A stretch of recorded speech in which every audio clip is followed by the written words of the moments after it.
The game at this time was very popular, especially with the working man in the mills and factories of the north.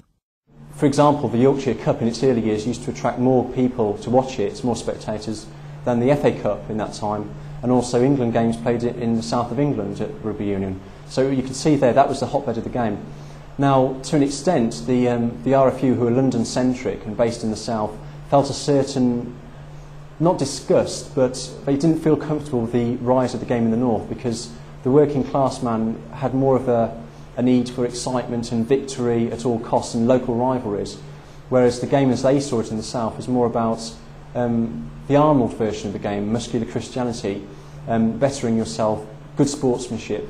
Victory wasn't to be won at all costs, it was about looking after your fellow man. And they felt there was a certain antagonism between the two codes. This came to a head when it was established in the north, especially with the working man, who had to take time off work on a Saturday to play the game. He was asking his clubs in the north for broken time payment, which meant payment in lieu of hours lost from not being in his factory. Back in 1893, the Yorkshire Union's request for players to be compensated for broken time caused the first of many rucks off the field.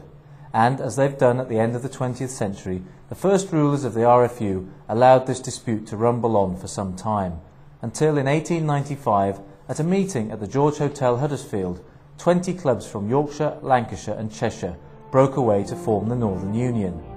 That Northern Union became Rugby League. Now, there's lots of debate about this. Some people say that it was purely a class struggle, that the RFU wanted to cut off the arm of working class support. Other people will tell you that it's just about money, that they wanted to be purely amateur. I think it's somewhere between the two, because we have got reports of certain London clubs, I think Wasps has been named among them, who actually took tours of Northern England in that time and were paid to travel up north. So in a sense they were flouting the amateur ethos themselves. So really it is probably more to do with a class struggle to an extent than it was purely about payment.